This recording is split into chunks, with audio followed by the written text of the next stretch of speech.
Somewhere in the frozen plains of Manchuria, during the bleak years of World War II, screams echoed through the night.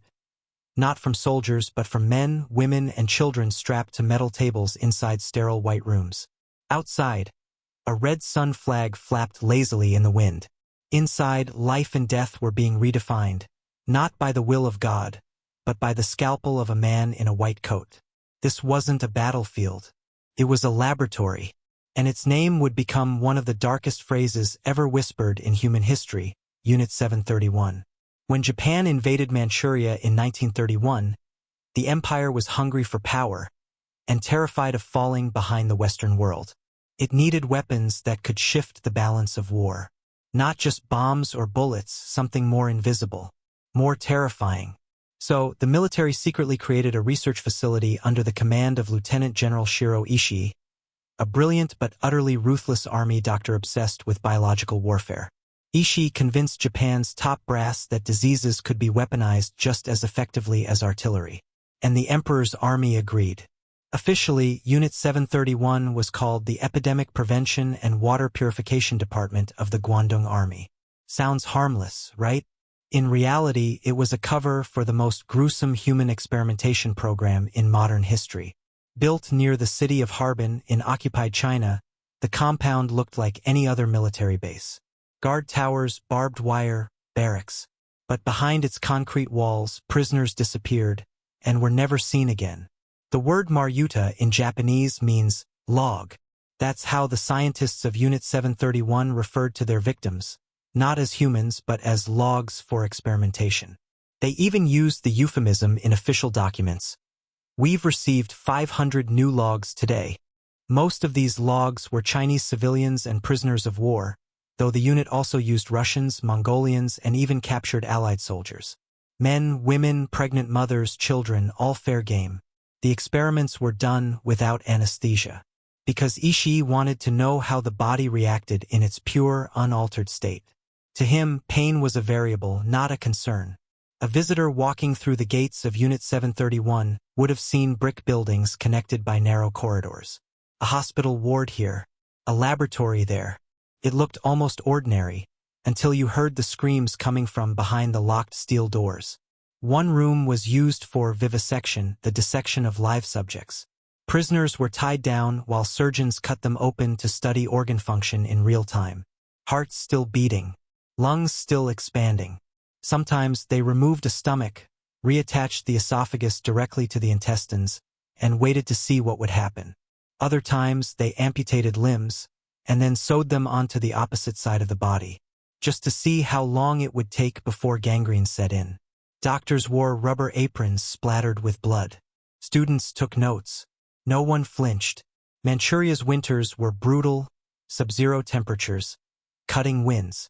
The perfect environment for one of Unit 731's most infamous experiments, frostbite tests. Victims were marched outside, their arms or legs dipped into water, then exposed to the freezing air until the skin turned white. The doctors would tap the limb with a stick, and if it sounded like wood, they knew the flesh was frozen solid. Then came the real test. Sometimes they thawed the limb by pouring hot water over it. Other times by holding it over a fire. The goal? To measure the point at which human tissue could no longer recover. Survivors, if any could still be called that, often had their dead flesh sliced off piece by piece for microscopic study. The Japanese scientists were fascinated by the breaking point of the human body. How much could it take before giving out completely? So, they conducted pressure chamber tests, pumping air into sealed metal tanks until eardrums exploded and blood vessels burst. Others were placed into centrifuges, spinning at incredible speeds until their organs tore apart inside their bodies. Some were locked inside decompression chambers, mimicking the effects of high-altitude flight. The subjects would convulse violently, blood spraying from their noses and mouths as the pressure dropped. These weren't medical studies. They were rehearsals for death. Unit 731's main mission wasn't just torture, it was weaponization. Ishii's dream was to create biological bombs capable of wiping out entire cities. To do that, the scientists cultivated diseases, anthrax, cholera, bubonic plague, typhus, you name it. Then they needed test subjects. thousands of them. Prisoners were deliberately infected through injection, contaminated food, or even by being forced to breathe in bacteria-laced air. Doctors tracked how long it took before fever set in, before delirium, before death. Sometimes, to speed things up, the victims were exposed to extreme heat or cold to see how the infection behaved under stress. When a test subject died, their body was immediately dissected. Every organ weighed, every lesion photographed. The results were compiled into thick notebooks, data that, horrifyingly, would later be sought after by foreign powers for its scientific value. The true horror went far beyond the laboratory. Unit 731 didn't stop at studying diseases, they released them. Using aircraft, Ishii's team dropped ceramic bombs filled with plague-infected fleas over Chinese villages. Others used cholera and typhoid pathogens dumped into rivers and wells. Entire towns vanished within days. Men vomiting blood in the streets. Children collapsing from dehydration. Crops abandoned as villagers fled, only to carry the infection elsewhere. It's estimated that tens of thousands of civilians died in these biological attacks, though some historians say the real number might exceed 200,000. And still, Ishii wasn't satisfied. He wanted to know how far the infection could spread. So his men returned to the dead villages to collect samples, scraping pus from corpses, collecting blood from the dying. All of it meticulously catalogued. When Japan's supply lines were collapsing late in the war, scientists feared running out of saline for wounded soldiers. Unit 731 came up with an idea. Test if seawater could replace blood plasma. Victims were injected with filtered seawater. At first, they screamed in agony as their veins burned. Then their bodies began to shut down. Organs failed one by one. Within hours, the subjects were dead. The experiment was repeated again and again, each time with the same result. But they kept going because stopping wasn't part of the plan. Pregnant women were a special target. The doctors wanted to know if diseases could be transmitted from mother to child. Female prisoners were forcibly impregnated by male captives. Once they reached later stages of pregnancy, the scientists infected them with syphilis or plague.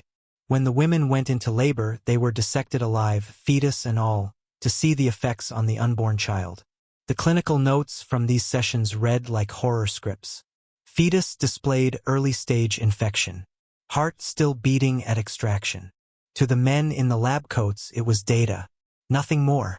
When Japan began producing new grenades, flamethrowers, and bombs, Unit 731 was happy to test them. On live subjects, prisoners were tied to stakes in open fields as bombs detonated nearby. Some were strapped to boards to measure the spread of shrapnel. Others were burned alive with flamethrowers to observe how long it took for death to occur. Even chemical and gas weapons were tested this way: mustard gas, cyanide compounds, pufferfish venom. Each new weapon meant more bodies on the dissecting tables. There are surviving photographs of the Unit 731 staff, young men in crisp uniforms, smiling for the camera. Ordinary faces, not monsters. That's the truly terrifying part. They went home after their shifts, ate dinner, wrote letters to their families. Some even kept journals describing their work as scientific progress. They didn't see themselves as executioners. They saw themselves as pioneers, defending Japan's destiny. And Ishii? He was treated like a genius. The emperor himself reportedly visited the compound. The scientists celebrated their successes with sake and laughter while bodies burned in the crematorium behind the main building. By 1945, Japan was collapsing. The Allies were closing in, and Soviet forces were advancing toward Manchuria. Ishii panicked. He knew what would happen if the Soviets found the base. He ordered the complete destruction of Unit 731. All evidence was to be burned. The remaining prisoners executed. Barrels of anthrax and plague cultures were dumped into rivers or buried in the ground. Witnesses later said the skies over Harbin were black with smoke from the burning buildings. The stench of decay hung in the air for days. And just like that, the nightmare vanished into ash. When Japan surrendered, the world began uncovering the horrors of the war. Auschwitz, Buchenwald, Nanking. And then there was Unit 731. But here's where the story takes a chilling twist. The United States, eager to gain an advantage in biological warfare, secretly struck a deal with Shirō Ishii. In exchange for immunity from prosecution, Ishii and his team handed over all their research data to the U.S. military. The Americans called it valuable intelligence. So, while other Japanese war criminals were hanged, Ishii lived out his life quietly in Japan. He died in 1959, peacefully in bed, having never spent a single day in prison. For decades, the Japanese government denied the existence of Unit 731. Survivors who tried to speak out were silenced or ignored. Many were terrified of retaliation. Others were simply too broken to relive it. It wasn't until the 1980s and 1990s that some former soldiers began confessing. They told of seeing women's bellies cut open, children's bodies left on cold tables, entire rooms full of jars, each containing organs floating in formaldehyde. Their testimonies were dismissed as propaganda by some, until independent investigators uncovered the ruins near Harbin. Beneath the soil, they found bones, thousands of them. Today, a small museum stands where the compound once was. Visitors walk through its corridors in stunned silence. The air feels heavy, as if the walls themselves remember. Historians estimate that over 10,000 people were killed inside Unit 731, though the true number, including victims of the biological attacks, could be 10 times higher. Japan has since acknowledged some of its wartime atrocities, but Unit 731 remains a shadow, a subject still uncomfortable to discuss openly. Its legacy lives on not just in history books, but in the moral question it left behind. How far will humans go when they believe their cruelty serves a greater purpose? Ironically, much of the data from Unit 731 still exists, tucked away in classified archives. Some of it was reportedly used during the Korean War, when nations began developing their own biological weapons.